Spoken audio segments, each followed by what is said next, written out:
The final game of Wild Card Weekend takes place here in Baltimore, Maryland. It's 53 degrees outside, but here in Sports Gamers Online Stadium, Seattle and Baltimore are ready to heat things up. I'm Andy Hamilton. Joining me in the booth, Brandon Walters. Brandon, these two teams have only met a few times in their history. Yeah, Baltimore and Seattle have only played each other twice before in Seattle's history, relatively new franchise. But Baltimore's actually undefeated against the Nemesis. They're 2-0, and this is actually a rematch of Week 2 of this season. Baltimore won 38-10. All three of those games, including this one, have been here in Baltimore. But I know that, Pauly Truth, Doug Day, all the guys over in the Nemesis are saying that if you want to be the best, you got to beat the best. And although Baltimore's not exactly had the season that most people expect from them, coming here to Baltimore in the playoffs, that's one of the very best matchups you can get. Most playoff wins in SFL history, 15 for Baltimore. Most playoff games in SFL history, most championship games, most championship wins. And right on the other side of this game, the winner is going to face the top-seeded Canton Classic. So the road doesn't get easier, but it starts right here tonight in Baltimore. Ron Haynes and Michaela Foraker on stats for us. Cameron Irvine behind the scenes. Baltimore to kick. And we are underway for the last game from Wild Card Weekend. Seattle will start on offense. Ty Patak's second season in the league will lead out this offense. He was the Offensive Rookie of the Year in Season 21. This offense, usually I feel like a lot of people identify, especially with Ty Patak, for rushing. But Ty Patak actually has the third most attempts passing in the league this season. Seattle's been moving through the air a lot. Sixth most touchdowns to Patak's name, and he'll start through the air tonight. Baltimore bringing a blitz. Patak fires bottom of the screen. What a pick! Right off the rip. It's intercepted, and they say, nuh-uh-uh, so fast. What a pick from Elijah Warfield, and that is the Nice Hands catch brought to you by Retroid. Wow, what a spark to start this game for the Vultures. Elijah Warfield laying it out on the line, on the sideline there to get a quick interception on the first play of the game. You're coming in, your home crowd's loud. You want to make it to the next round of the playoffs to face the Classics. That's a perfect way to start off the game. Put a Retroid handheld in your hands and play the only video game with your player in an SFL 4K23. One pass, one pick. Let's see what the second play from scrimmage has for us. It is Jack Wigmore taking over with this Baltimore offense. They have great field position right at Seattle's 35. Give right side, plenty of room for Warren Murray. Murray spins back in, he's got 8. And that's something we're going to have to watch all throughout the game here. Baltimore has a pretty good rushing attack, number 8 in yards per game on the ground here. Seattle's run defense, though, is really stout, number 4 in the league in rushing yards allowed, and best in the league in yards per carry. So if Baltimore can manage to get some momentum on the ground, get those big carries rolling, Seattle could be in a lot of trouble here defensively. Murray is out of the game. The handoff this time goes to Hubba Kimbrell. He won't get very far. Let's take you through the rest of the Vultures offense. T. Roy Gaines is the fullback, Ivory Irvin, David Anderson, Daley Holder, Mac Chima are the receivers, along with Caesar Ackerman and Jackson Roberts the tight ends. Sir Charles, Ray Arnold, Olivia Bleeker, Alden Bleeker, Jay Arnold, and Don Johnson make up the 6-player offensive line. Give, left side, Gaines shakes, Gaines first down and more, Gaines rumbles all the way inside the 20. Yeah, and that's exactly what... Oh, we got an injury on the field here. Player down for Seattle. That is Matthias Citrion. Don't want to see any injuries, but especially not to an inside linebacker against a rushing attack that's looking strong. Yeah, and especially if he's your only inside linebacker on the roster, that inside linebacker is such a key part, really commander of the defense usually is how we think of them. They key in on the run and the pass, do a lot of work in between the hash marks there. Losing Citrion early here could be a really big blow to this Nemesis defense. 3-3 look here out of Seattle against the eye spread of Baltimore on 1st and 10. Give, left side, another handoff. Murray shakes, picks up 6 more. 4 runs in a row here for the Vultures to start off offensively, and they're moving really well, actually. Going back to that third down play there, that's exactly what we expect from the Hall of Famer T. Roy Gaines. Big guy, can really rumble forward and get you those downs when you need him most. Number 8 in rushing is this offensive attack. Their run defense for Seattle, though, is number 4 in yards allowed, so they'll have to button that up if they want to get off the field. From the 9, they give left side Kimbrell, nothing doing. 3rd and 4 upcoming. Yeah, Kimbrell trying to find a little bit of a hole there on that left side, and Amar Bryant Jr., the corner, coming in and laying a big hit there. Nice run defense. And when you get your corners that are able to hit like that on running backs, that's really what gives you the strength in your rushing defense. 3rd down, 4 yards to go. Need to get to the 5 to pick up a first down. Wigmore to throw for the first time tonight. Fires underneath. Caught, and that's 6! Touchdown, Baltimore. Caesar Ackerman is in, and the Vultures make pay dirt off the pick. That's a great first drive from Baltimore there, especially to capitalize off of that interception. You know, they were running the ball consistently there, kind of lulling Seattle into a little bit of a sleep there, false sense of security. And then Jack Wigmore takes a snap, takes a quick little pass over the middle. Ackerman with the safe hands there and just manages to break the plane there and get into the end zone. Baltimore coming out of the gate storming here. Seattle's going to have to be really careful. They don't want this game to get out of hand like it did in week 2 where they lost 38-10. You got to try and keep it close.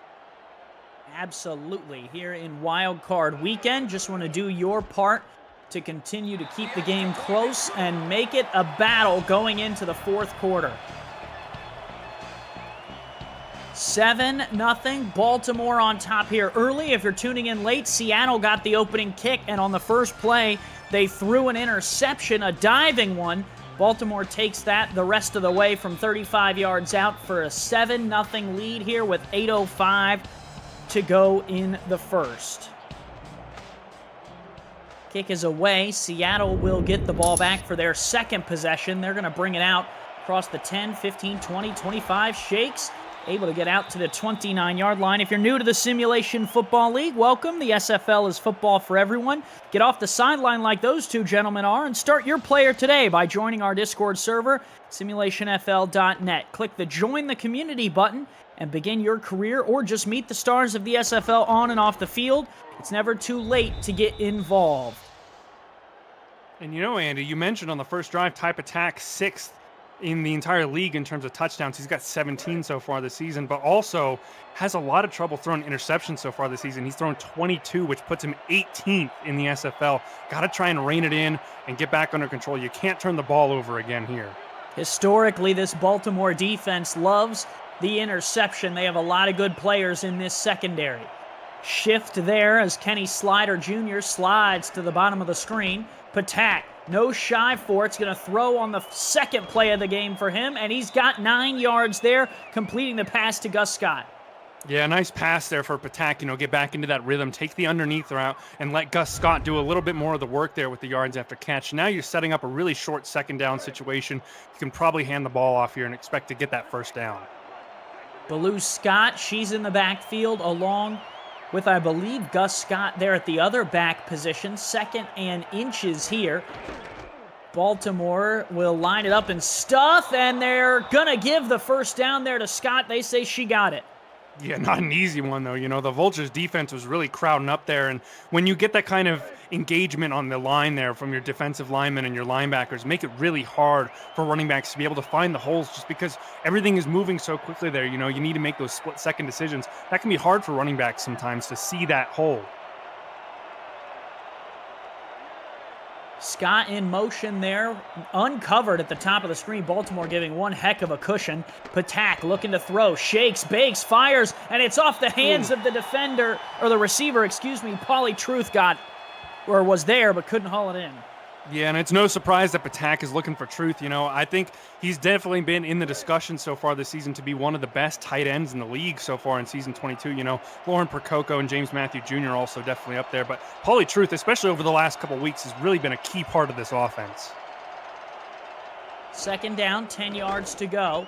Patak again looking to throw. Fires out to this left side. That's caught. Fumbled! And it's going the other way! Returned here down the sideline. Spins! Oh! Finally shoved out! Spectacular highlight play from Ben Stackenpaper.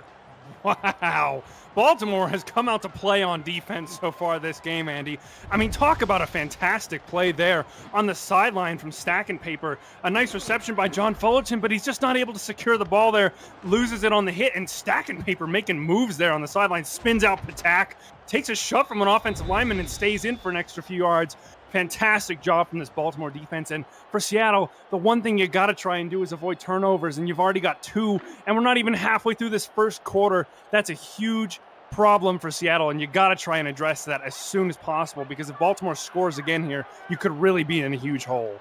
Nemesis struggling to play the field position game. Their defense, again, has had to defend from their own 35 and now their own 20. Wigmore gives right up the middle. Murray is going to pick up 5 on that one. Let's take you through this Nemesis defense.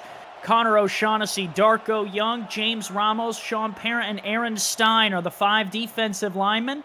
Matthias Citrion, Sabo Cannon, Aaron Gooden are the linebackers.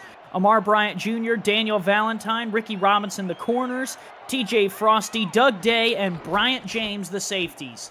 Give, bottom of the screen, Kimbrell. Oh, unable to get away from the tackle there. Bryant James closes it down. And that's a great play there. You got to try and hustle to the ball early here because, you know, Murray, Kimbrell, and Gaines can really grind you out if you let them. So you got to try and get to the ball as quickly as possible and get multiple tacklers in the area just to be sure that Baltimore can't break tackles and gain yards where they otherwise shouldn't be able to. 3rd down, need to get inside the 10-yard line. Motion there coming from Jackson Roberts. Roberts will settle. 3rd and 3, Wigmore to throw. Fires, end zone, Whoa. Caught! Touchdown! Collecting it is Ivory Irvin, and Baltimore strikes again. 2 turnovers, 2 touchdowns. Ivory Irvin has had a fantastic season here for the Vultures. You know, he's number 2 in the league in yards, number 3 in catches and touchdowns. That's his 11th of the season there. And really, Baltimore making it look easy here, honestly. Jack Wigmore has plenty of time in the pocket. Irvin on the little, streak seam route almost manages to beat his coverage, and Wigmore just puts it on a wire to him in the back of the end zone. Baltimore's already up 2 touchdowns. We're not even 5 minutes into this game yet. Huge, huge plays for Baltimore here. Seattle's already looking on the ropes, to be honest. Vultures can do no wrong early in this one. Seattle can't find their footing. Kick up and on the way. 14-0, Vultures in front. Yeah, and if you're Seattle, you got to come back out here on offense and get some kind of a drive together, You have an interception on the first play of the game. Your next drive has a fumble from a wide receiver after a nice catch, and it looked like you were just maybe starting to build a little bit of the momentum going. You got to try and get something here for Seattle. At least be able to punt the ball instead of turning it over and giving your defense horrible field position. Yeah, I was going to say, Brandon, you have to wonder if Baltimore would have started at their own 20, would their drive have resulted in a full 7? Maybe you hold them to 3, maybe you get off the field, but just really tough for Seattle's defense to play tonight so far. Yeah, but I mean, even Warren Murray's almost over 6 yards a carry right now, and Jack Wigmore's 2 for 2 for 22 yards. They're moving on offense. See if Seattle can get moving here. 3rd drive for the Nemesis. They'll give a run right off that right side. A few yards for Blue Scott. She grabs 3. Yeah, I like that. You got to try and grind some yards out here. It might not be easy, especially now that, I think Baltimore's defense has got to be feeling that Ty Patak is probably a little bit shaken at this point, maybe not too trusting to move the ball out wide and really go deep here. So you're going to have to grind out some yards on the ground. Probably going to be pretty tough. 4-3 look for Baltimore. They'll give it to J.W. Doyle. Doyle got the first down. Yeah, that's a big bruising run from J.W. Doyle. And he actually had quite a bit of room there. Some nice job by the offensive line to create a little gap there between the right guard and the right tackle there. And a nice job by Doyle to take advantage there. Matt gets there, but he's not there in time really to be able to stop Doyle from getting that first down because he's got so much momentum. 2 runs on this drive. They only have 3 total in the game. Going to the air a lot tonight so far. And they'll do so here. 5th throw of the night for Patek. Rolls. Now he's going to run, but he's not going to get very far. He is brought down by Samuels. He's down. Oh, and Patek is down. The rich get richer for Baltimore. That's tough to see. Man, you lose your inside linebacker, captain of the defense, Citrion, and then you lose type attack, the captain of the offense here for Seattle. This is horrible luck for Seattle, and now you're going to have to rely potentially on a backup quarterback to come in here. It could be Anthony Wright or Jake Delhomme getting under center here now for the Nemesis. Anthony Wright looks like it's going to be. See if Anthony Wright can do right by Seattle. They have 12 yards to go after that sack. 2 in the backfield for Seattle. Wright gonna roll out, fires back across his body. Caught! Ooh. First down! Seattle with a big splash play across midfield. Gus Scott. Gus Scott's the only one to catch a pass so far. Well, Fullerton had one, but then fumbled it. But, you know, Gus Scott is probably going to be the guy that you're going to have to lean on here, aside with Paulie Truth. For if you're Anthony Wright, you know, you're coming in from the bench. You've seen your team absolutely struggle to open this game on offense with your starting quarterback. Now you have to step up and lead this offense. You're going to be leaning on a couple of guys really heavily here, I think, if you're Seattle. If you're Seattle, you almost have a what do we have to lose mindset at this point. Doyle picks up 3 more. Going to be 2nd and 7 upcoming. And again, Doyle running up the middle there, you know, in between the guard, the center, the tackles, just keeping it inside and really trying to grind out some yards. It's not going to be super easy against this Baltimore defense. They're middle of the pack against the run so far this season, so I think you can expect that to work occasionally, but you got to try and support Wright in the run game. Wright protected for now, fires deep down the field, and it's almost caught. It's incomplete. Was trying to connect with Paulie Truth. Samuels was there, or no, Warfield, excuse me. I can't tell if Paulie Truth actually had that one and Warfield managed to knock it out, or if Wright was just throwing a little bit behind Paulie Truth. If that's in his hands, though, you got to catch it. Your backup quarterback puts that one on a rope, basically 30 yards downfield. Could have set him up with a great scoring position. If you're Paulie Truth and you do get your hands on that, you got to bring it in. Split spread. Baltimore looks like they're playing man. They're going to bring a little bit of a blitz. Wright feels it and will get dropped. Won't be able to get out of that one. Samuels that time with a sack. And it's 4th down. Yeah, his 2nd sack of the game already. Keenan Samuels getting off to a hot start here. And Wright, yeah, you could tell the pocket was collapsing pretty quickly. A lot of pressure being brought from the outside by the Vultures there.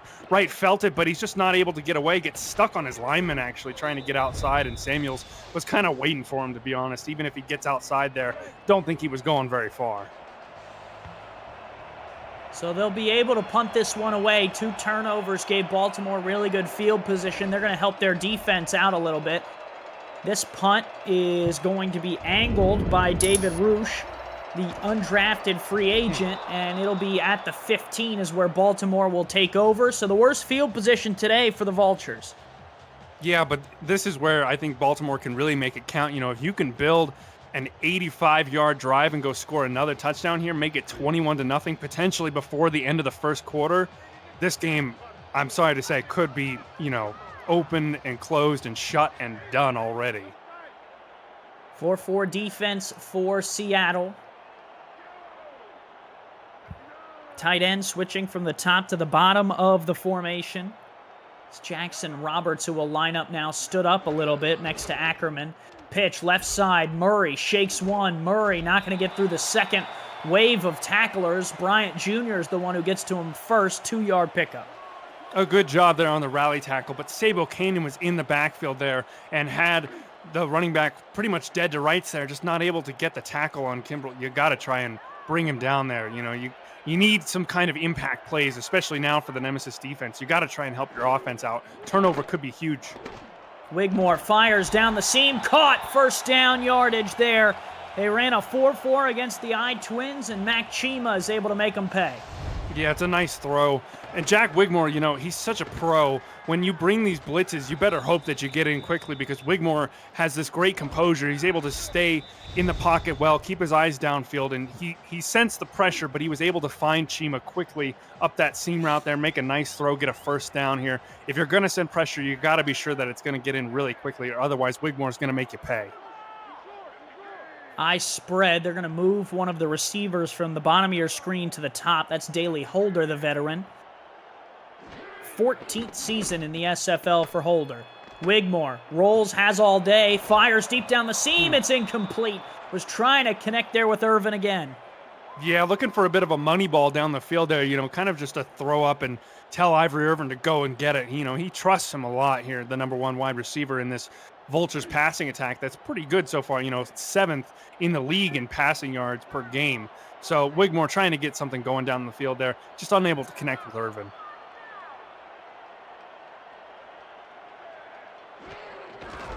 Give left side. Murray shakes one, not the second. 3rd down and 7 upcoming. Seattle with a big chance to make a stand.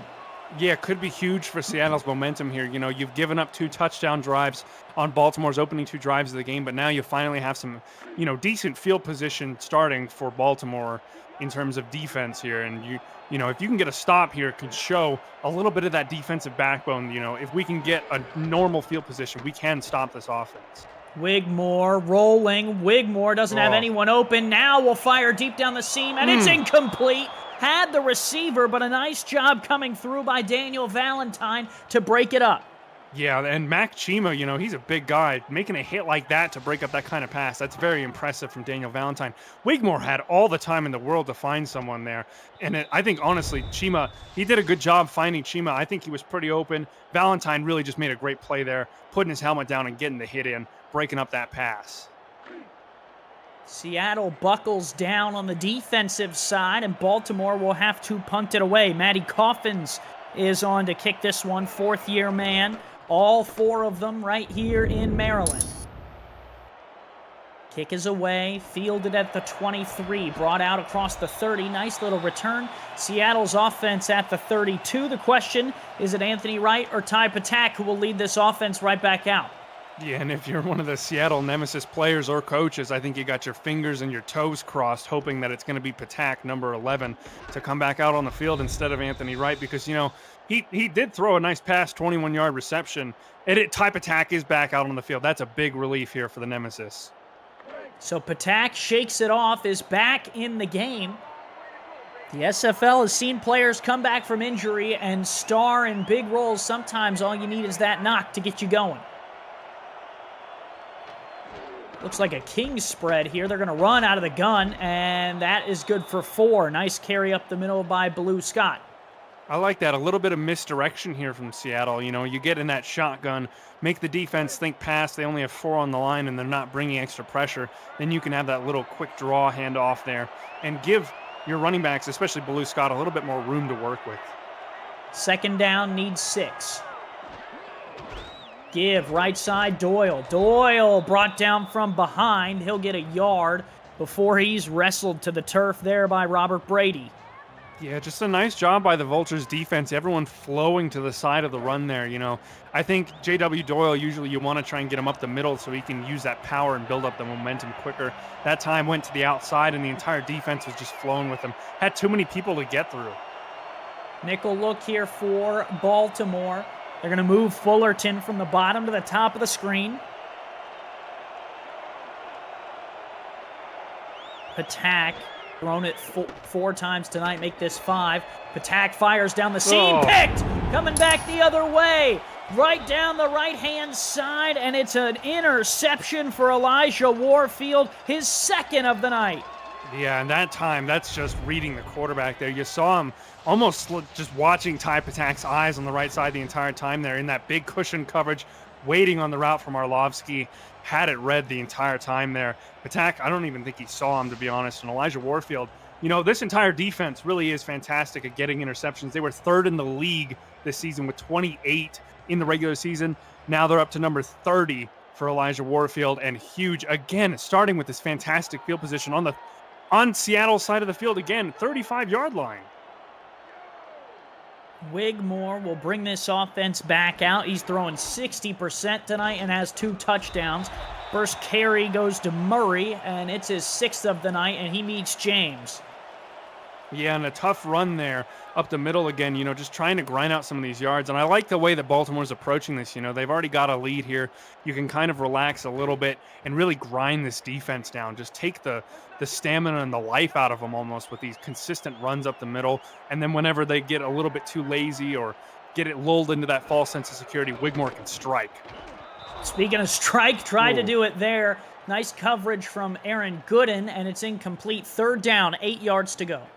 Honestly, a little surprised not to see a potential flag come out there. I feel like Gooden might have been a slight bit early there with the contact. But either way, a good play on this defensive side now, 3rd and 8. If you can hold them to a field goal, that would probably be a much more advantageous position than potentially being down 21-0 at the end of the first. 3 linemen, 2 linebackers for Seattle. They're showing blitz. They bring it off the backside. Wigmore trying to escape. Wigmore fires deep down the seam. Tipped away at the last second. Amar Bryant Jr. says no. Man, I got to say, going back on that play a little bit, Hubba Kimbrell laid a fantastic chop block there to pick up on that blitz on that outside there. Gave Wigmore enough time to really have a chance to look down the field there. Unfortunate not to connect with Irvin, and they're just out of field goal range here. Looks like Matty Coffins is going to try and coffin corner him deep here. It's not Sneezes, it's Matty Coffins on. Low snap, Coffins. Gonna angle this one towards the near sideline, and that'll be out at about the 12. Nice job by Coffins, and he got it out with 1 second left, so we'll see one more play in this first quarter. And if you're Seattle, I think you want to try and get just a tiny bit more momentum here, you know. As long as you don't turn the ball over, honestly, at this point, I feel like that might be a successful play for the Nemesis. They have survived quite the first quarter, Brandon. I mean, if anything, you can say that. They're only down by 14. Patak looking to throw, pressure coming, evades, Patak rolling, spins, and wrestled down by the shoulders. They only give him 2 yards, and that will bring us to the end of a wild first quarter here in Baltimore. 14-0, Vultures on top.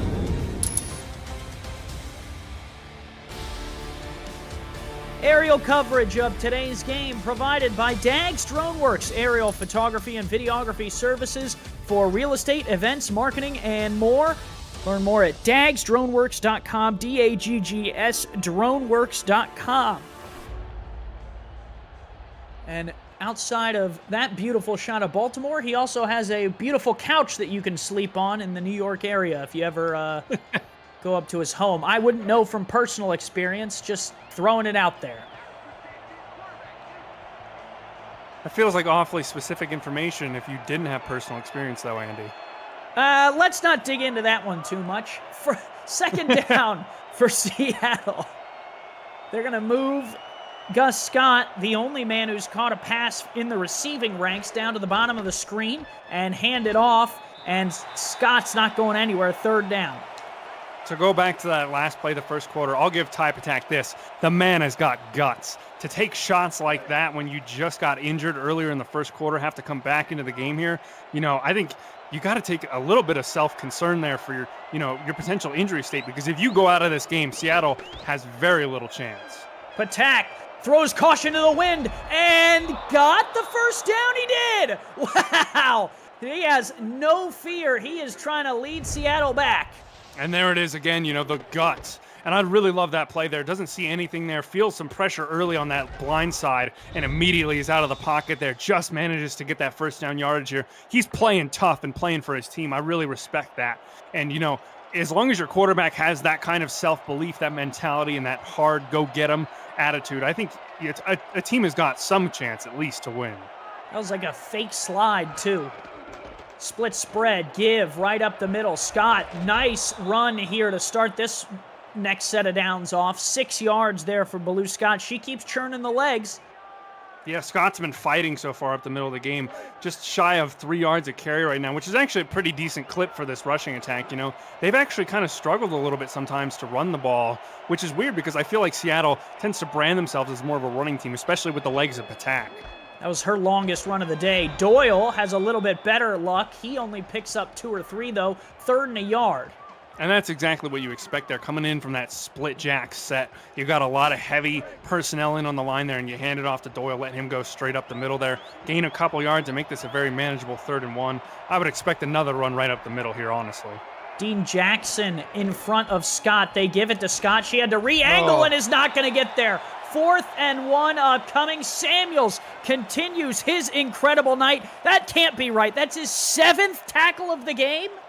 Wow. I mean, Samuels and Mack are running the game right now from those linebacker positions. That's just crazy stats so far. But if you're Baloo Scott, you got to commit to your angle there. You know, she started outside. She tried to bend it back inside at the last second there. You can't do that. You got to try and pick one early there, because that split second of hesitation is what costs you the first down. A booming punt will put Baltimore back inside their own 20 at the 19.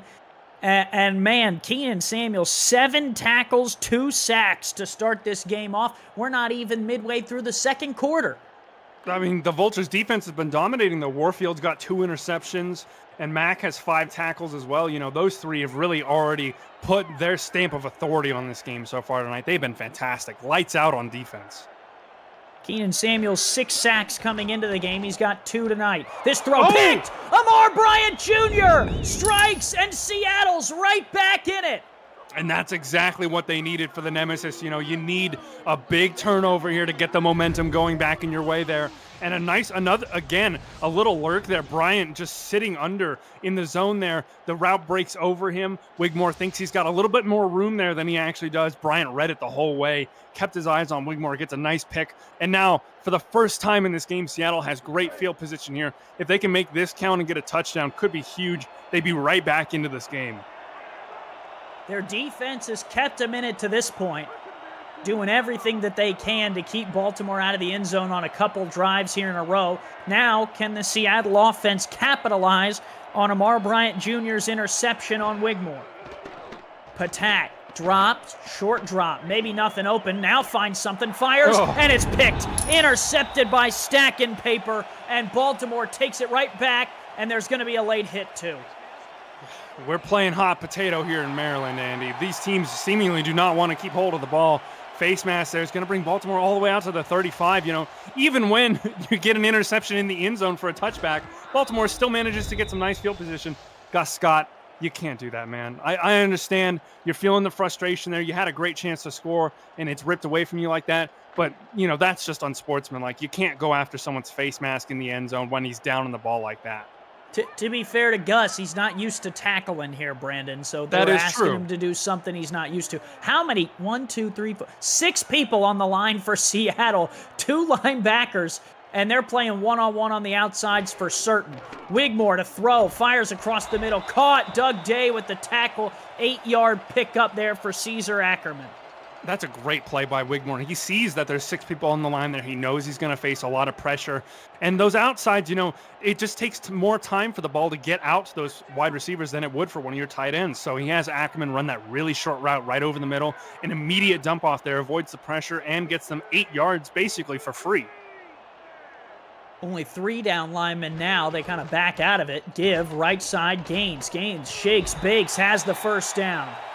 And that's, you know, when they back off, when they give you a little bit more of a nicer look on that defensive line, that's when you get T-Roy Gaines involved and you let him rumble for first downs and for great yards. You know, really fantastic play calling by this Baltimore offensive staff. They're basically reading Seattle's mind defensively right now. Seattle defensively going to try and shake that up. They move some guys around here late in the formation. Single back Murray up the middle, tackled after only picking up 2. Nice job coming up was TJ Frosty from the safety position.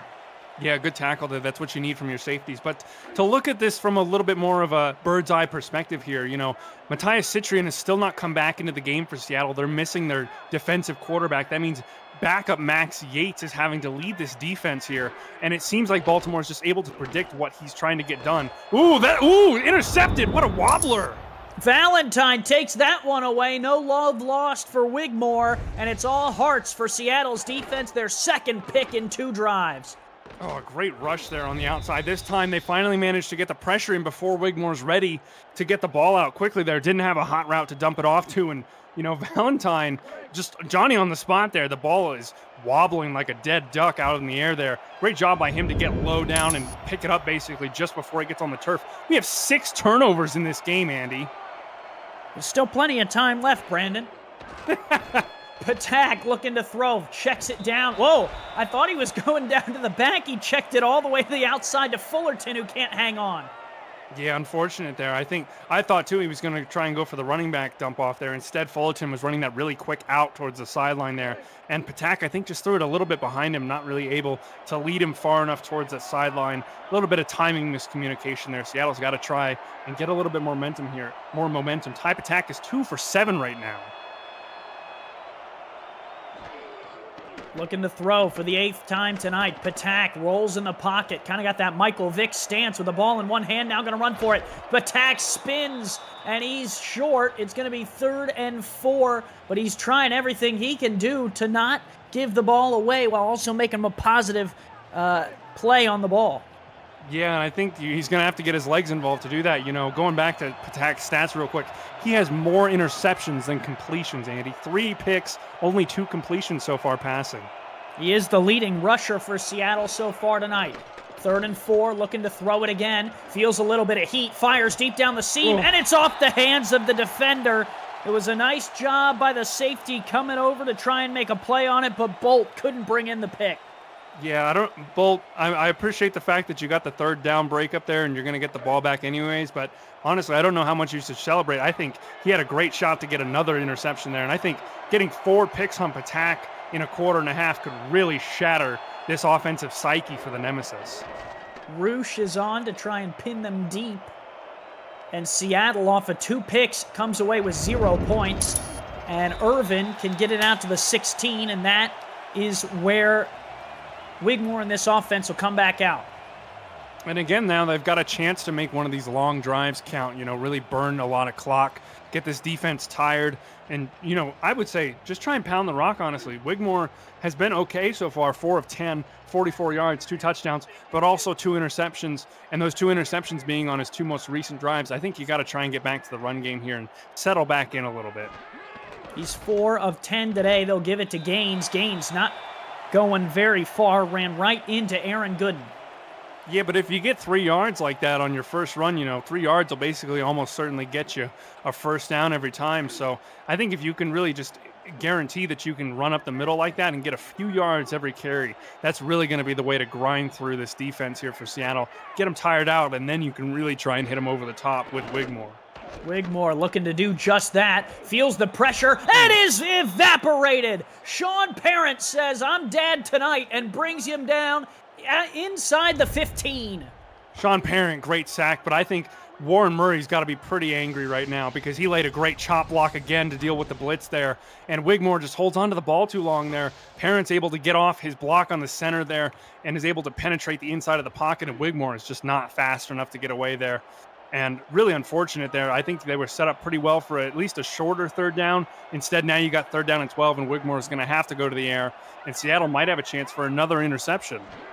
3rd and 12, Wigmore, deep drop, feels the heat from the blitz. Wigmore gets it off at the last second down the field, and it's collected! Mac Chima, 2nd grab of the night.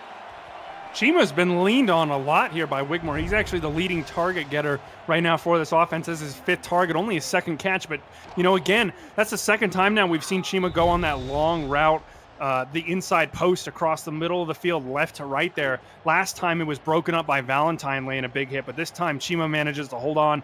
Huge 3rd down conversion here for Baltimore, a team that struggles actually to get 3rd downs converted. They're only hovering at around 50% conversion on 3rd downs on the season.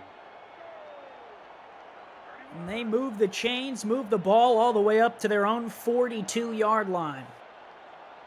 Motion here out of the Twins. Wigmore gives, Murray picks up a couple. Again, 3 yards up the middle here, and that's with Warren Murray, you know, some guy, one of your guys that's, you know, a little bit more slighter build, a little bit lighter, definitely not a guy that you normally send up the middle there.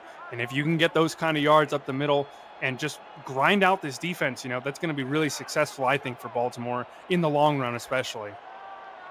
I formation, 4-4 look here out of Seattle.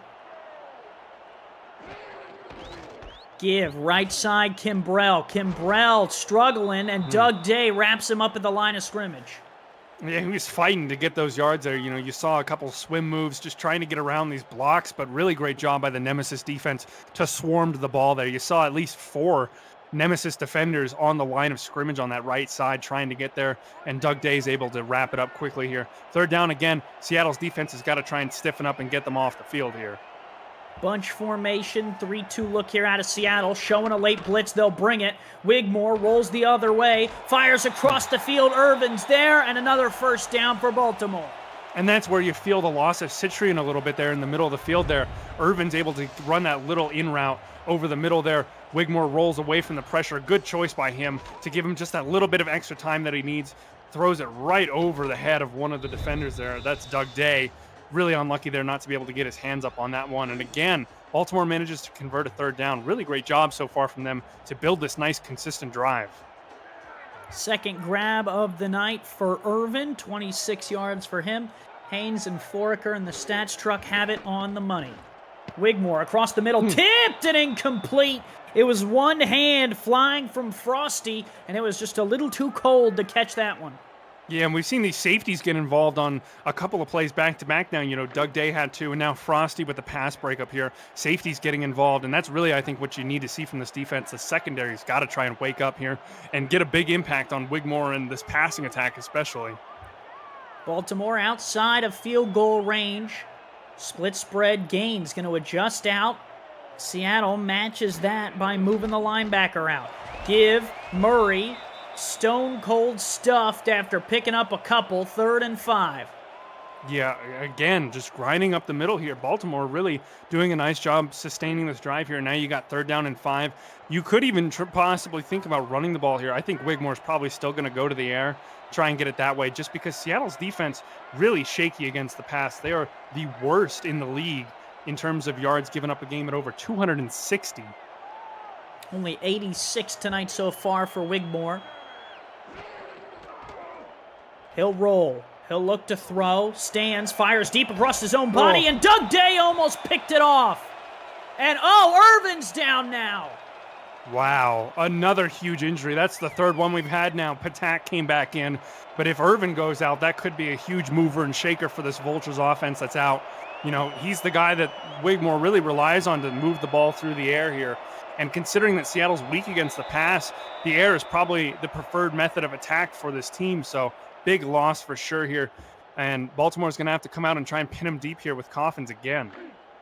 Brandon, there were fireworks early since the first 4 drive, it's been punt, pick, punt, quarter break, punt, pick, punt, and now another punt from Baltimore. The punters are getting their work in as Matty Coffins is going to put this one at the 10.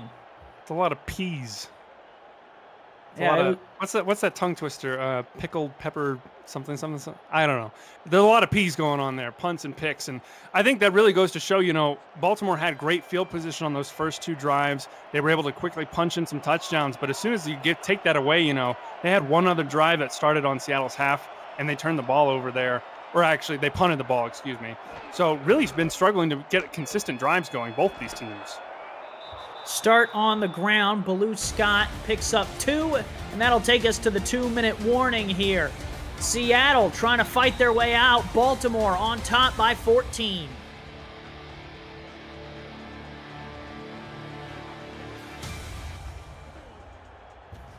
Brandon Walters along with Andy Hamilton, Ron Haynes, Michaela Foraker, and Cameron Irvine in the booth, making sure everything runs smoothly. Stats truck on fire tonight. They've been doing a wonderful job, but also having to keep track of tons of turnovers and plays and tackles, and always appreciate them being along for the ride. I spread for Patak, who's buried. Speed off the edge. Saran Yates the 4th. Obliterated Ty Patak there. He's lucky to get up again.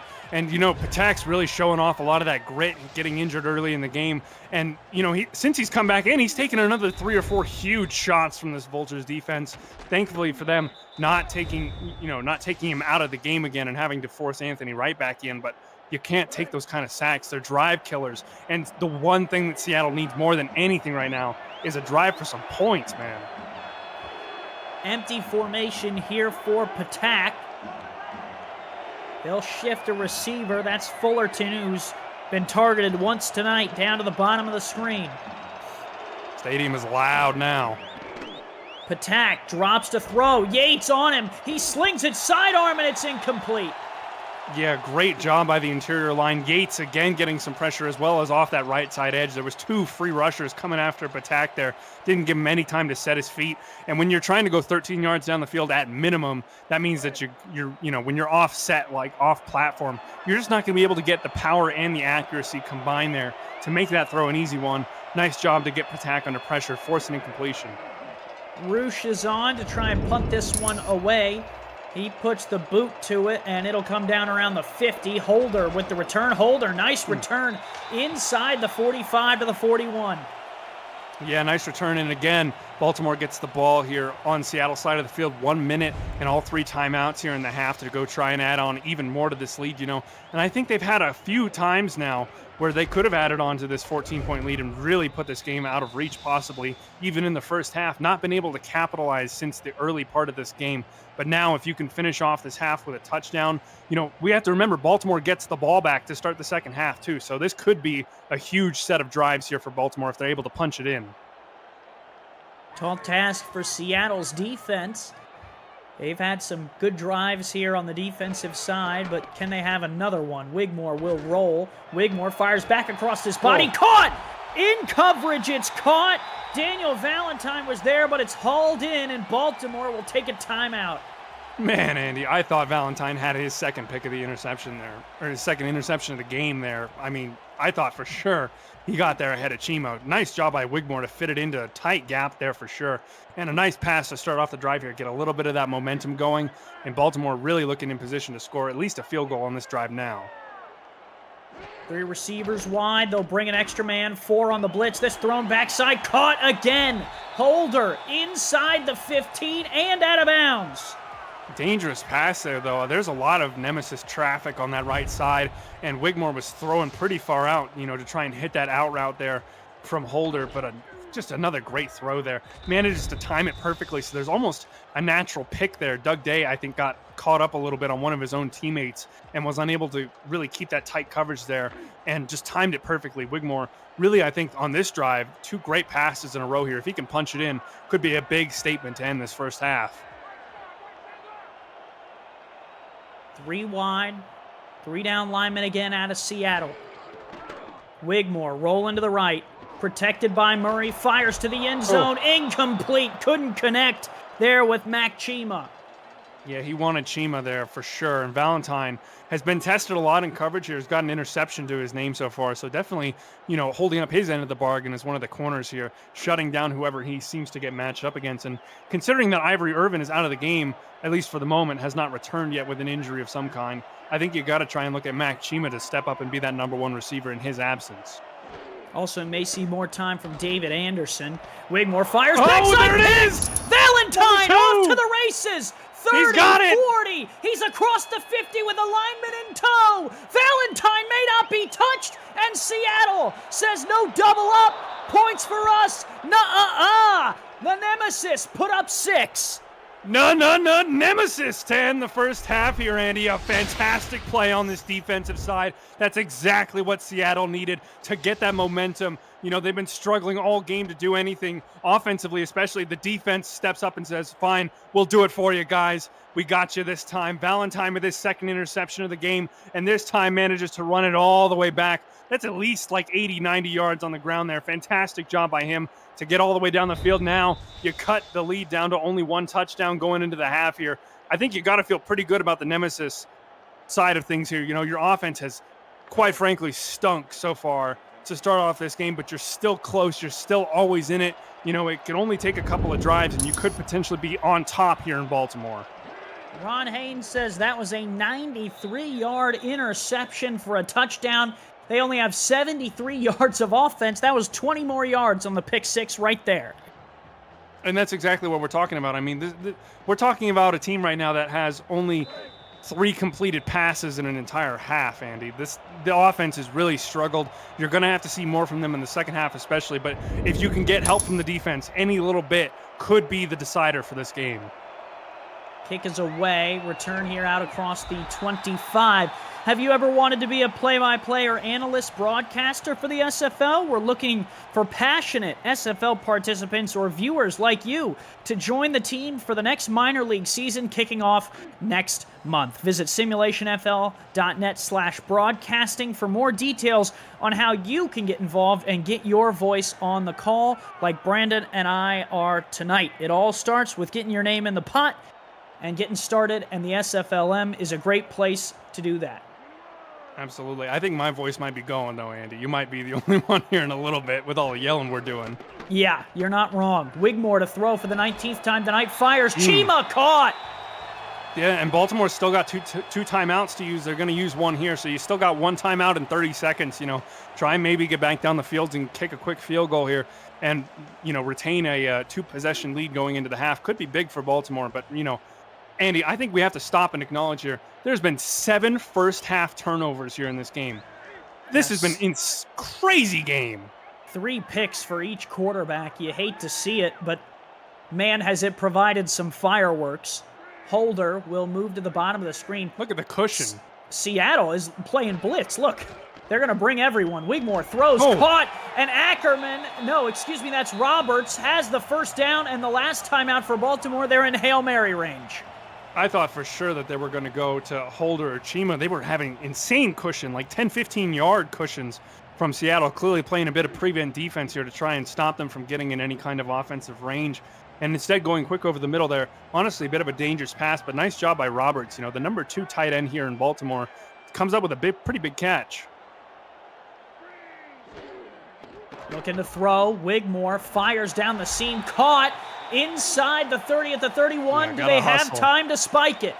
18, 17, 16. Wigmore calm, cool, and collected. No, he'll throw. Fires to Chima, who spins inside, and they will not have time for anything.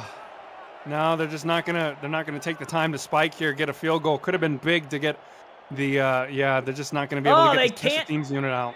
Can't get Tarkington out in time, and time expires. That is a big win for Seattle in the last 2 minutes of that half.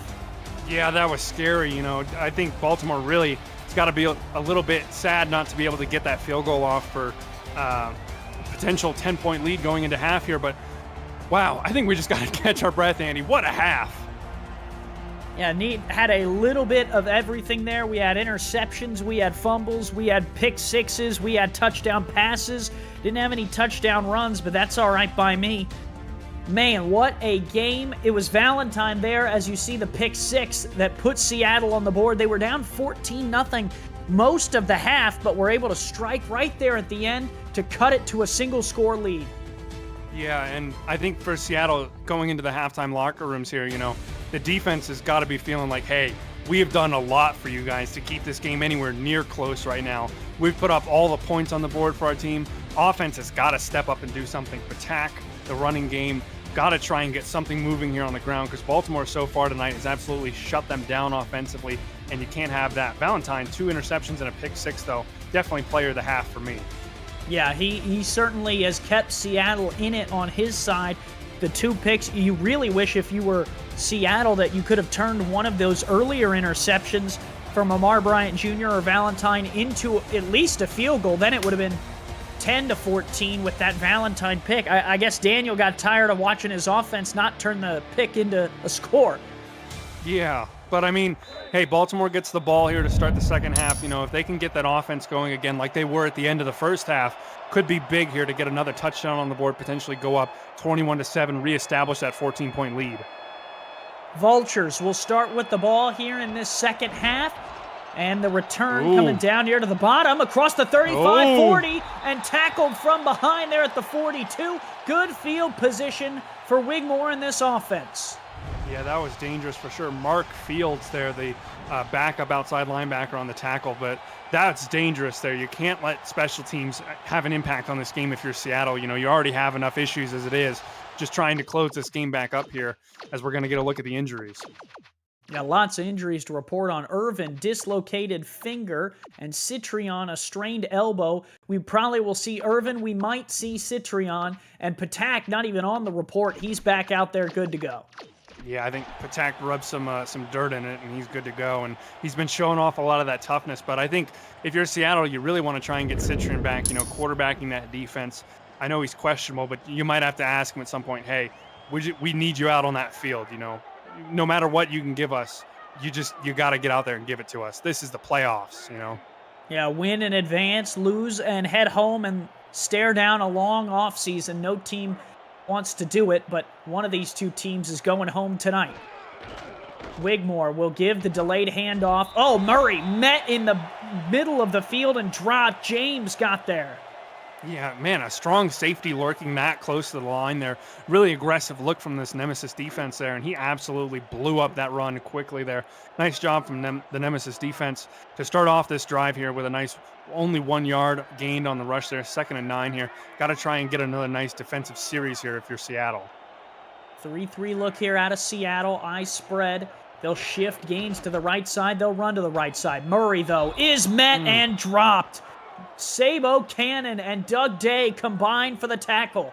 That's beautiful. That's the 3-3 play to perfection there. When you go out with only 3 on the line there, you're putting the trust in the linebackers to say, hey, if they're going to run at us, you guys need to be able to not get engaged with those second-level blocks and be able to flow quickly to the running back. And you had 2 great players doing it there. Fantastic execution. Wigmore on 3rd down will sling it across the middle. Caught. Oh, defuses the problem as Daley Holder is there for 1st down yardage.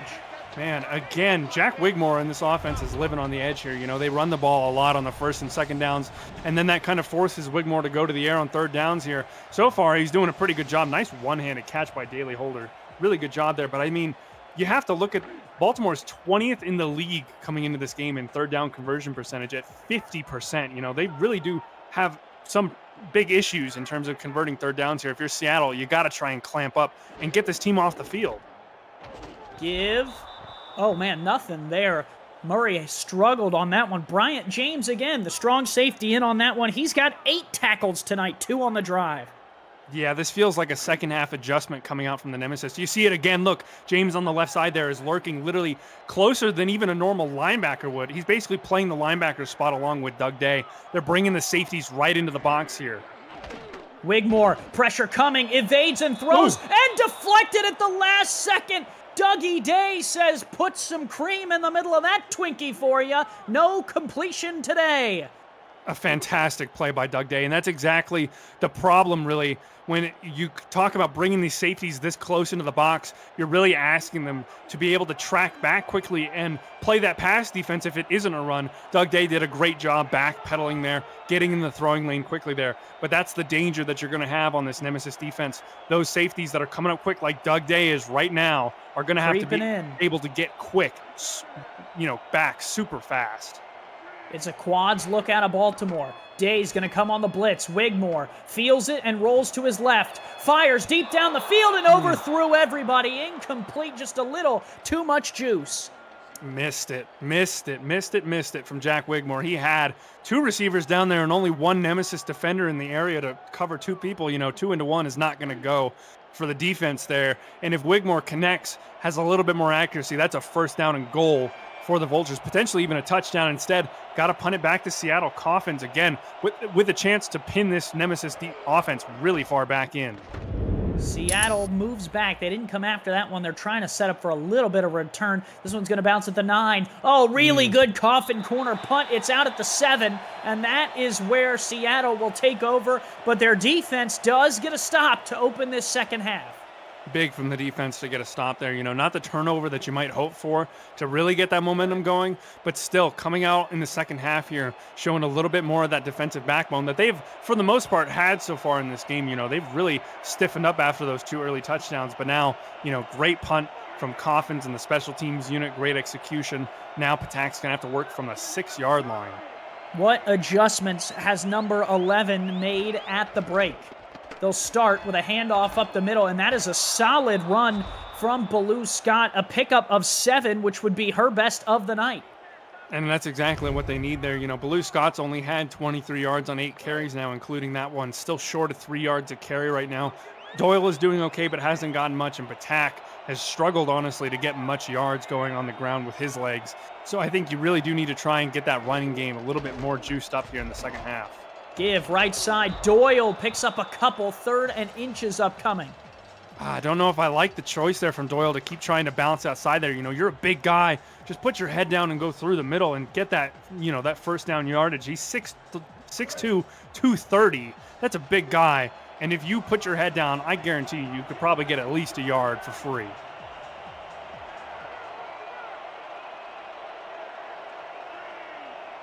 Split jokers. They're going to adjust the tight ends. They're actually going to pull one here to the bottom. 4-3 look out of Baltimore, so Seattle has more in the box. They'll give right side. Oh, is that enough? It is. First down, Scott. She got there. Scott was close. Honestly, I could see a potential challenge. Yep, there it is. Wow. Challenge coming, and that is our retroactive Retroid challenge. Let's take a retroactive look at the play presented by Retroid. Get your SFL console at GoRetroid.com. Walk me through what you saw, Brandon.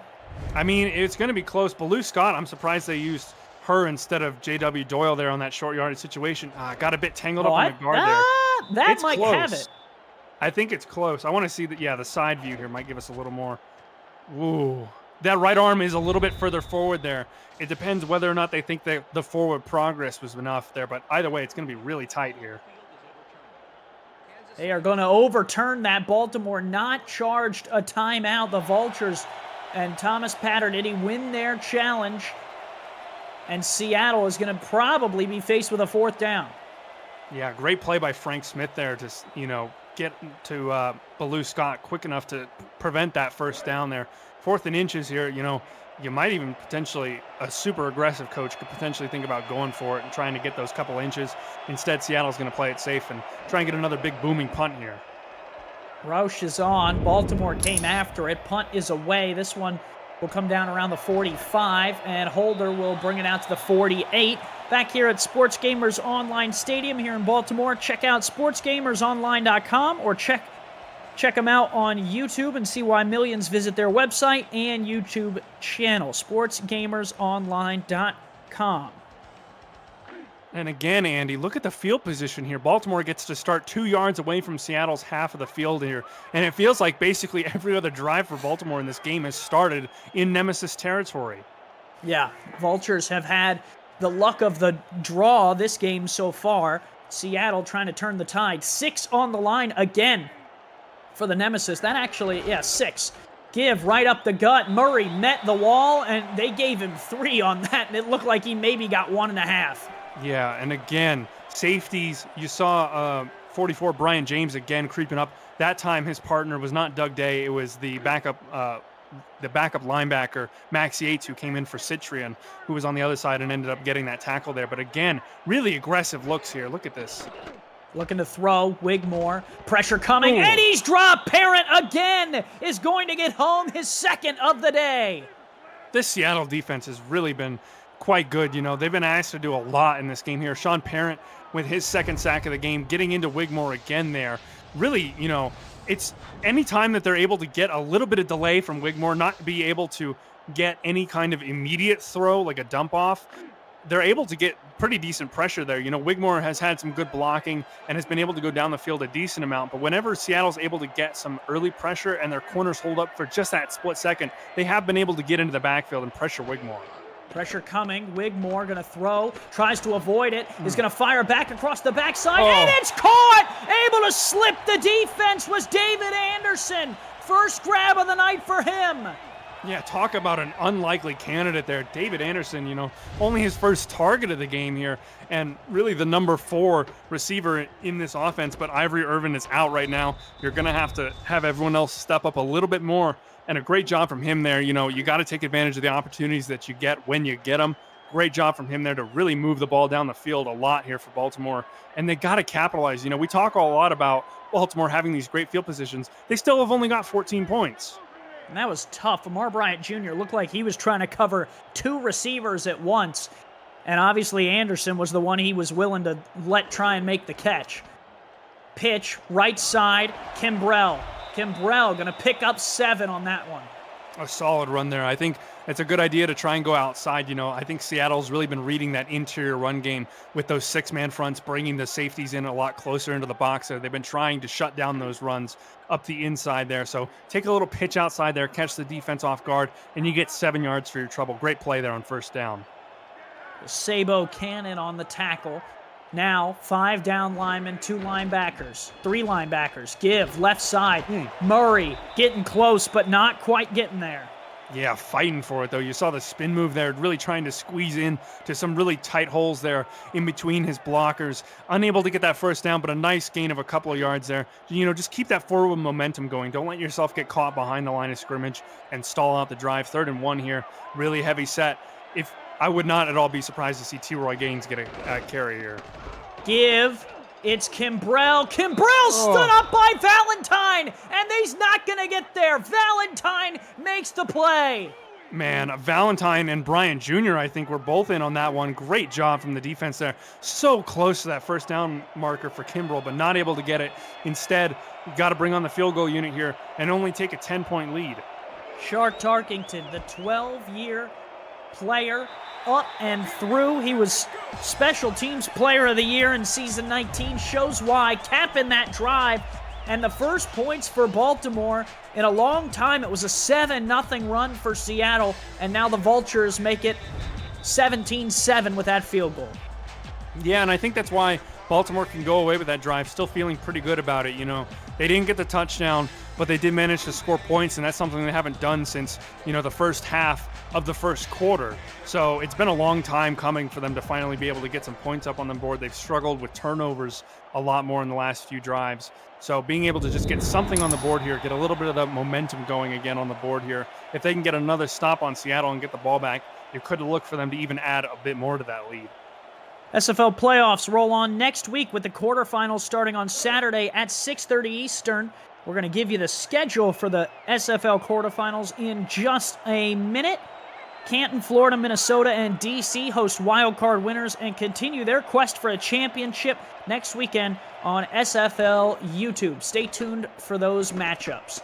Patak looking to throw. Will have to dump it out to this right-hand side, and that little dump off is good for 5. Great play there by Patak. He stands in the pocket as long as he can. It starts to collapse a little bit in towards him. Not able to find anything down the field there, so he takes that little safety valve route right at the last second there and still able to get 5 yards. Basically the equivalent of a pretty good run there on first down. Really nice play. And that is the first completion for Patak, if I'm reading this right, since the 3rd drive of the game. He has struggled after coming back from injury, but is able to complete that one. Yeah, the entire Seattle offense has struggled, and really Patak just hasn't had too many opportunities. 3 for 10, only being able to attempt 10 passes in the game, whereas Wigmore has thrown the ball 26 times here. Definitely not what we've seen from Seattle so far this season. Ty Patak loves to air it out. 3rd in the league in attempts so far this season. Looking to throw. Patak will have to check it down. That's caught, but not going to get there. Open field tackle made by Elijah Warfield. 4th down. Warfield is putting up a case to be the player of the game right now. He's had 2 great interceptions and now a fantastic play there to stop a potential 3rd down conversion.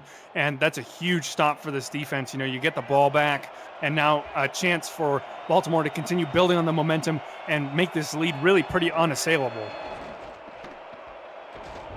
Roosh is on and will kick this one away. And the return here out across the 34 to the 35. That is where Baltimore will take over. Speaking of takeover, the 2024 SFL Convention will take over South Shore Harbor Resort in League City, Texas, just south of Houston, July 12th to the 14th, featuring live games, flag football, a golf tournament, tailgate, pool party, and more. For all the convention details, visit simulationfl.net/news/convention to reserve your room, see the event schedule, and more. It's a mouthful there, Brandon. Yeah, it's a tough read, man, but you got through it. Speaking of mouthful, I can't wait for the tailgate. Okay. That'll be a lot of fun. I was a little worried where that was going to go for a second there, Andy. Pause. Murray's going to lose 2 yards there. Stein in on the play. Oh, we have fun in the booth, don't we? Yeah, tough run there on first down. You get -2 there. A big big stop here for Seattle in that first down play. Now you can really key in on the pass a little bit more. Wigmore has been prone to interceptions. He's thrown 3 so far this game. If you can get a 4th, potentially get another pick 6 on the game here, you could really draw this game in reach. Wigmore feeling the heat, gonna have to get rid of it, unloads, and it's in and out of the hands of Holder. Holder took a huge shot over the middle. Fantastic defensive play there from the Nemesis secondary to be able to see that pass coming. You know, whenever Wigmore has had to roll out of the pocket there, generally he looks down the middle of the field. They've had a lot of those, you know, in cuts and seam routes up the middle of the field all game. So a nice job by the Nemesis. I think that's another second half adjustment they've made to really key in on those and be able to be there when the ball is getting there and jar it loose. 3-2 look here out of Seattle. Will they bring blitz from one of the nickel cornerbacks? They will, off that top side. Wigmore feeling the pressure, fires, caught! Caught again by Anderson. Anderson is stepping up in a big way here. You know, a guy who's number 4 on the depth chart here, Ivory Irvin, your number 1 receiver, goes out and you're being called on for this offense to really keep moving the ball through the air here. Really where they've had most of their success, you know, they've struggled to run the ball so far, especially in the second half.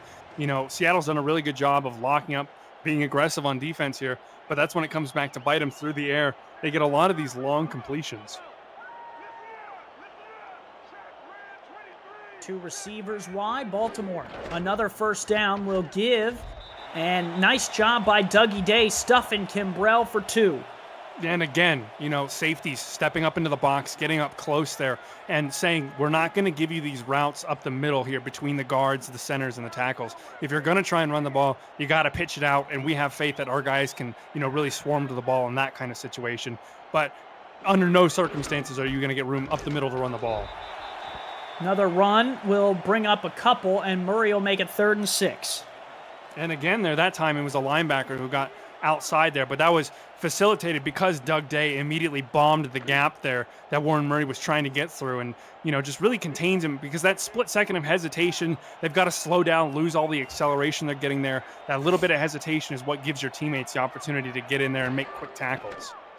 Wigmore feeling pressure again, will fire across the backside. Oh, he's open! Caught! Fumble! Picked up by Seattle! James has it! It was in and out of the hands of the receiver, and it might have been Valentine that forced it. Wow, that's the second fumble we've had from a receiver, Andy. That's crazy. We don't normally see that very often. That's one of the backup receivers there, number 83 for this offense. Willie Jackson, the backup who came in as the new number 4 with Irvin out. Man, you know, you come in off the bench and you're really trying to make an impression in a good way. Willie Jackson just made an impression in a really bad way here for this offense.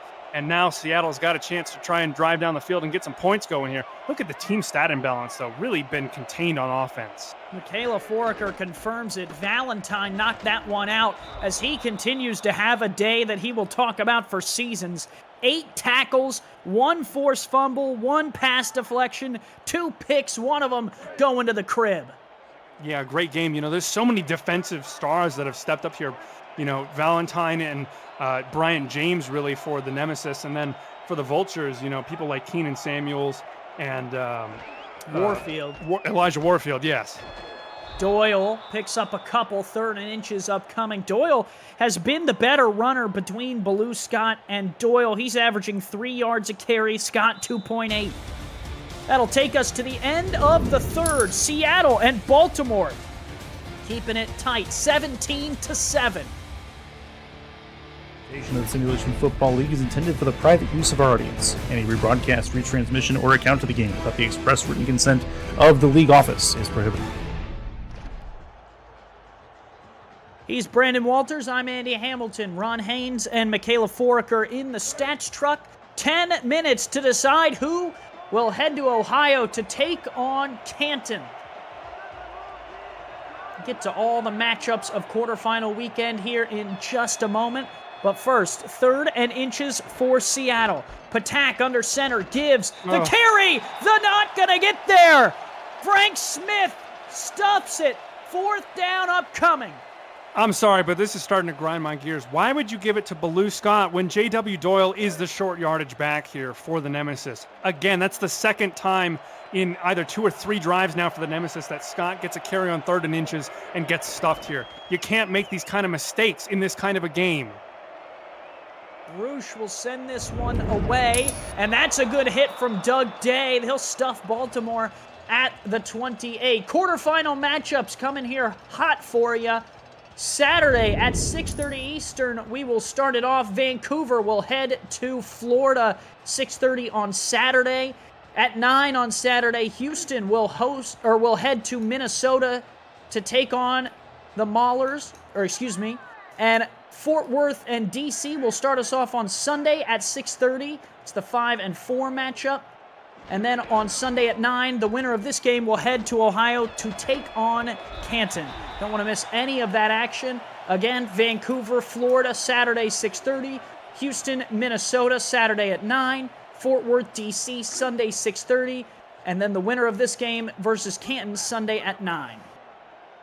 Not a date that either of these teams, I think, are really looking forward to, for sure.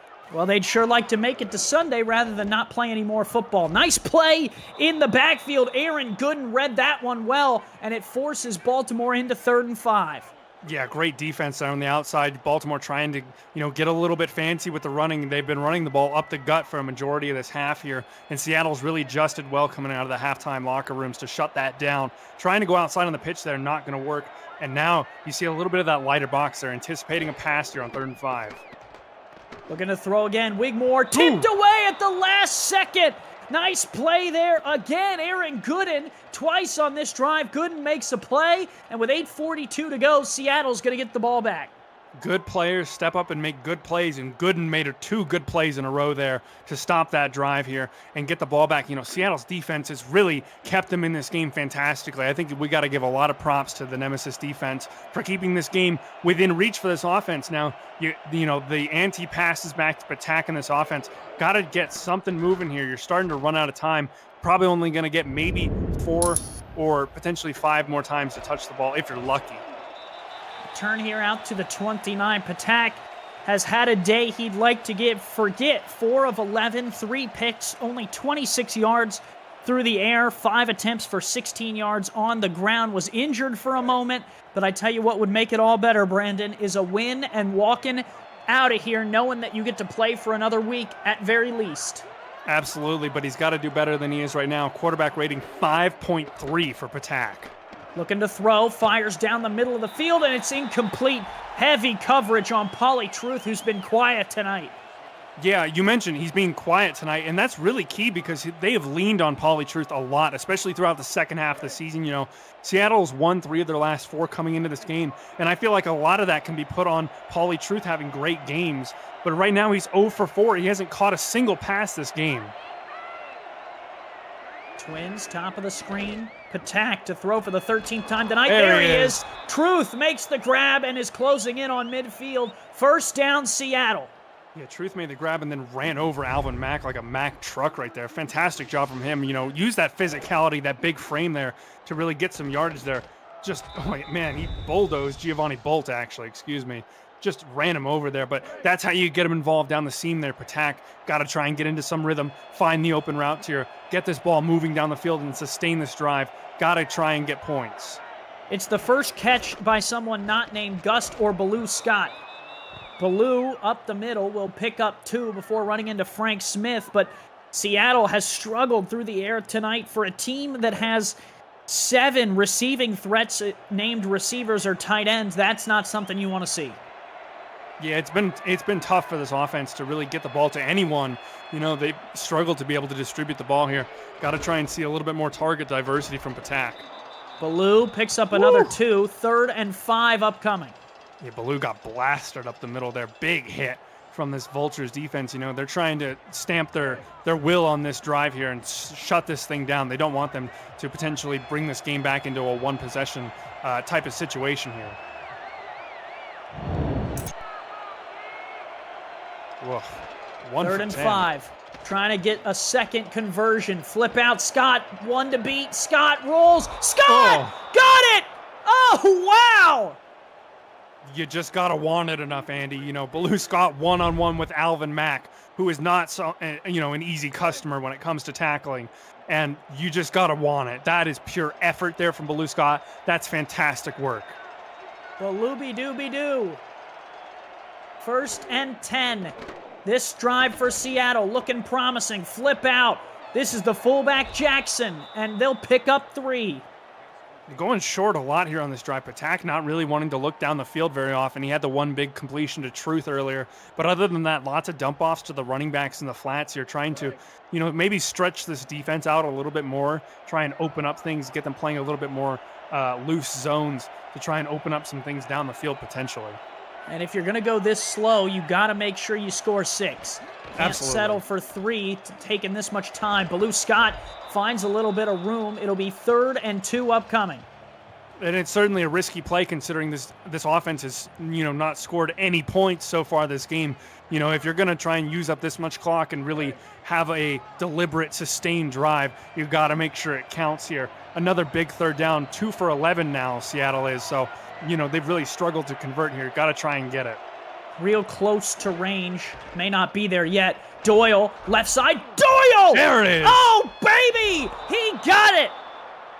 That's what I'm talking about, Andy. You bring J.W. Doyle in for those short yardage, 3rd down, gotta have it situations. Baloo Scott is a great running back, but she's not built for these kind of things. J.W. Doyle is. You saw it there. He had to get the contact to get the 1st down, and he ran him over.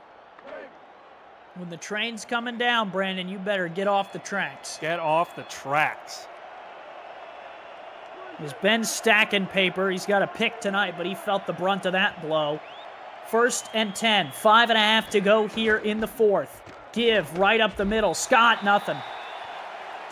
Nothing, really. And, again, great play by Frank Smith there. The linebackers really reading these runs very well.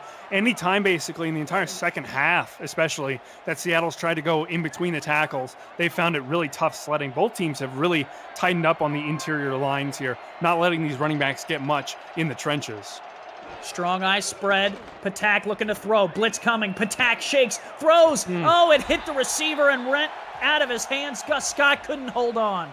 I think Patak was just a tiny bit thrown off by the pressure there because the throw, I think, was a little bit behind Gus Scott. Hit him almost in the back of the helmet there. Not able to turn around and get it. I think Patak really felt some pressure. That pocket was collapsing on him quickly. He had to get it out right then. Otherwise, he was taking a huge sack. 4 receivers on the field. Baltimore, 4 down linemen. They'll only rush those 4. Patak still feels pressure and fires, and it's in and out of the hands of Pauly Truth. A big hit there from Giovanni Bolt. It was Truth who ran Bolt over, and Bolt now fires back. Yeah, revenge there for Giovanni Bolt. Pauly Truth hit him hard earlier in the drive, and he returns the favor with all the gusto that you can give. And now, Seattle, at least they didn't turn the ball over. 45-yard field goal attempt, though. Not a gimme. Victor Ironleg is on with 5:01 to go here in the 4th. Ironleg, boot to it. Ironleg, got it. Cuts the lead to 7. Great kick from Victor Ironleg, and that's exactly what you needed. You took 3.5 minutes off the clock. Long drive. Definitely probably would have preferred getting in the end zone just to be, sure that you could. But still, getting, you draw this game to within 7 points now, and the defense has been playing so well that if they can get one more stop here, I think Seattle's got to actually be feeling pretty decent coming into a potential, overtime or even game-winning drive situation here to end this game. Can Seattle's defense get one more stop? Ironleg sends this one deep. It'll be fielded in the end zone and brought out 10, 15, 20, 25, and tackled at the 29. This is quite the story if Seattle can come all the way back. And speaking of stories, APM Music is unrivaled music to bring your stories to life, inspiring every production with the world's most robust and constantly refreshed music collection, state-of-the-art technology, and world-class customer service. APM Music is the official soundtrack of the Simulation Football League. To explore their library and to find the perfect tracks for your projects, visit apmmusic.com. James and Day up on the line again here. Safety's getting aggressive in the box. Wigmore to throw, fires, Ooh. almost picked off. Doug Day rose and floated in the air like a butterfly, but could not haul it in. Oh, that's the second time now Day's had his hands on the ball and not able to collect it for an interception. That one would have been absolutely massive if he managed to get it. And again, they're asking these safeties to play so far up in the line here to discourage the run and then track back so quickly in the pass game. They're doing a great job. Really got to give credit to those safeties in particular. 4-4 look here. Seattle bringing blitz. Pressure coming. They just flip it out to Murray. Murray spins off a one. Warren Murray will make it 3rd and 3. 3rd and 3 here. Warren Murray, that's big to get those kind of yards there. Set up a pretty short situation. You could think about running it. I think you might want to try and go with a quick pass here over the middle. Maybe someone like Ackerman, who you can really rely on. I will note, though, I did see Ivory Irvin back on the field here. He is back for this Vultures offense. That could be massive. Lined up, I believe, at the top there. 4-4 look out of Seattle. It's Hubba Kimbrell in the backfield behind T-Roy Gaines. On 3rd down, Wigmore under pressure. Wigmore caught! Irvin! It's Chima for 1st down yardage. And that's exactly what I was saying. You know, I think you go look for that 3rd down pass there. Wigmore has done a great job getting the ball out quickly if he's able to, and if his receivers are able to get that kind of separation. You saw the one-on-one isolated coverage there. Chima with the in cut there just gets his body in front of Daniel Valentine, make sure that he shuts out the guy who's got 2 picks in this game for the Nemesis, boxes him out like a basketball player almost, fighting for a rebound there. Gets a huge reception, over 100 yards this game. Great job by Mac Chima today. 6th grab, he leads the team in receptions and yards. 7th, check that. Seattle moves the cornerbacks up towards the line of scrimmage. 1st and 10, 3-4 defense. Yeah, they're going to drop those corners short. Here's the give. Oh, T-Roy Gaines! Grown man's hit. Wow. Max Yates, poor guy, coming off the bench into this game. You know, he's a big guy at inside linebacker, 6'2", 228, you know, and T-Roy Gaines basically just sunned him, said, sit down, buddy. You're not tackling me at the line of scrimmage here. I'm getting a couple yards at least.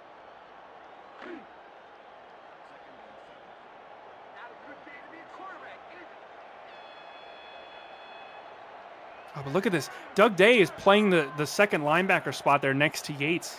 It's a very interesting defensive philosophy here from Seattle. 3-4 look out of the defense, 2nd and 7. Under 3 to go here in the 4th. Pressure coming. Give. Murray, right side. Yeah. Doug Day stuffs him. 3rd and long upcoming. Beautiful. Using him as a linebacker there, putting him into the box there. He's able to read it perfectly. You know, he still has that responsibility to stay that little bit further back there. Yates goes on the blitz to try and stuff the hole like a linebacker will. And then the safety's able to just keep lurking there, follow the play flow to that right side, and immediately able to get a great tackle here. Huge 3rd down and 7 here. The clock is ticking, so you really need to stop on this one. This could be the difference here. Kimbrell in the backfield with Gaines. They're going to shift Gaines to the left.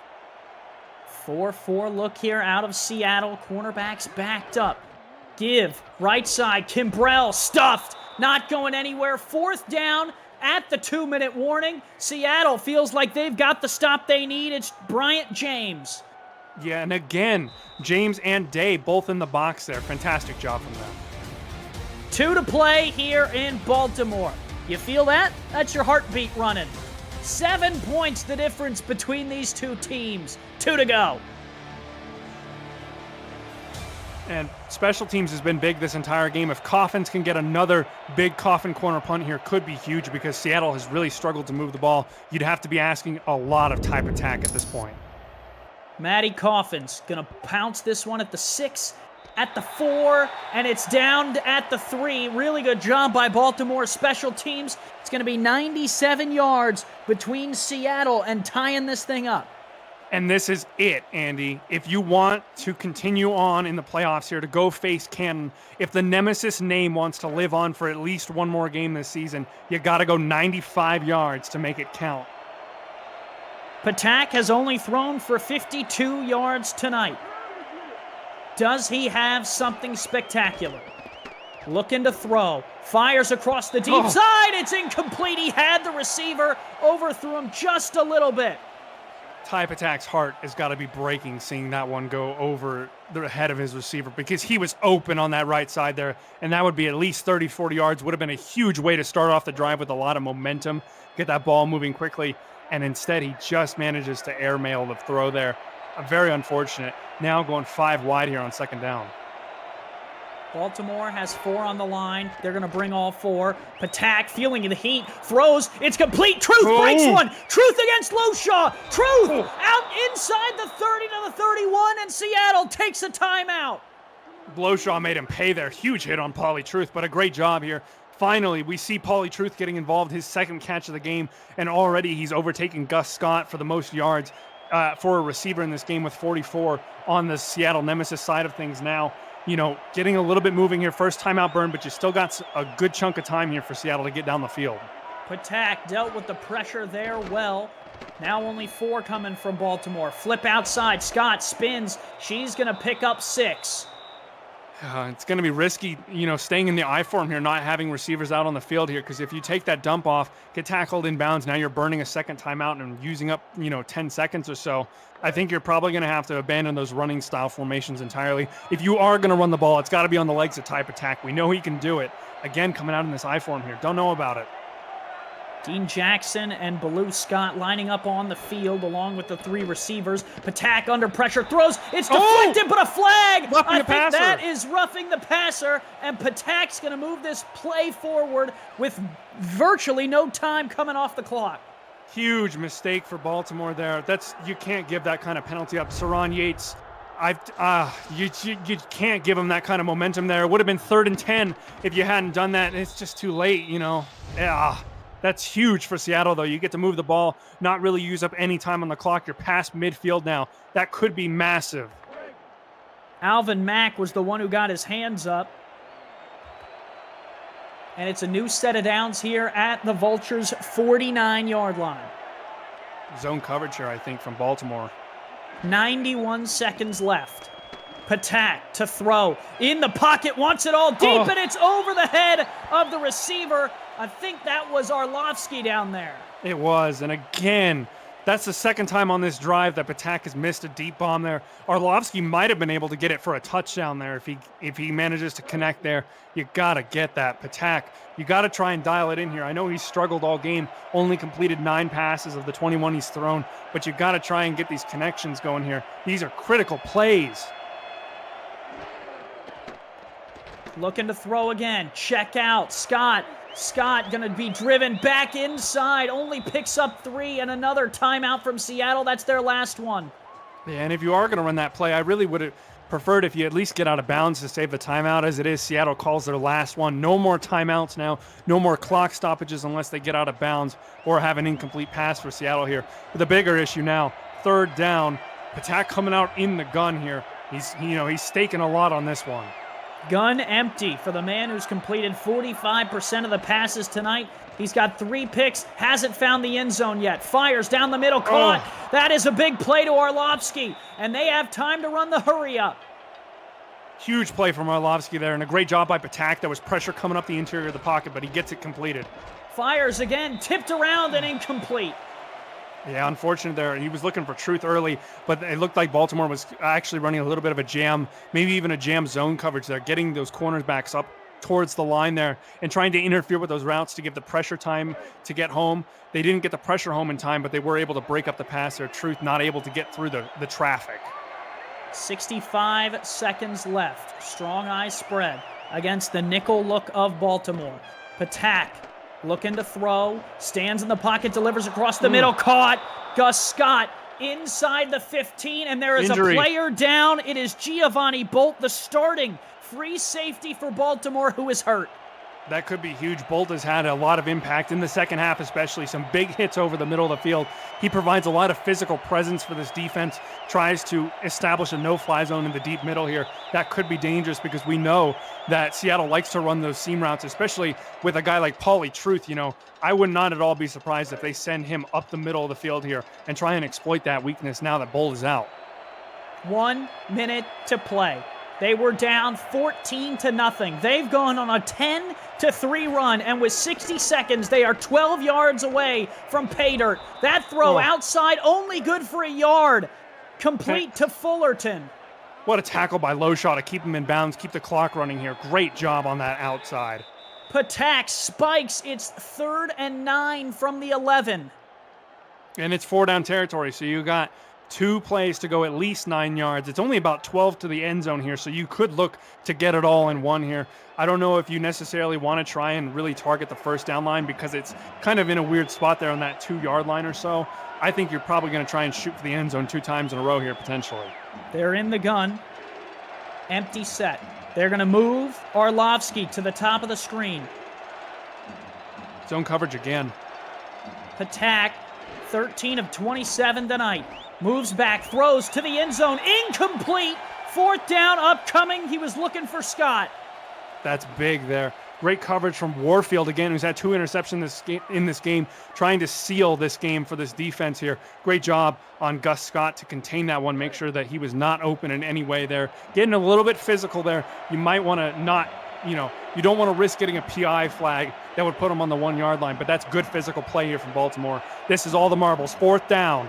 Do the Vultures have a stop, or will Seattle bring back some life? Throw, end zone, picked! Intercepted by Keenan Samuels! He's got the most tackles on Baltimore, and he's got the dagger!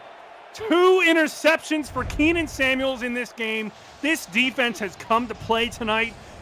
They started off on fire. They came back a little bit late in the game here now, but a huge play there. And that's how you end this game for Baltimore. They get to go have a showdown with Canton now, a rematch in the North Division there.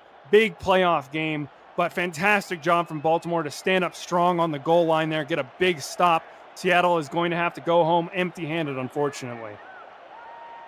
They didn't necessarily close it out as strong as you would have liked if you were the Vultures. They went up 14-0. They then gave up 7 to Seattle on a pick 6.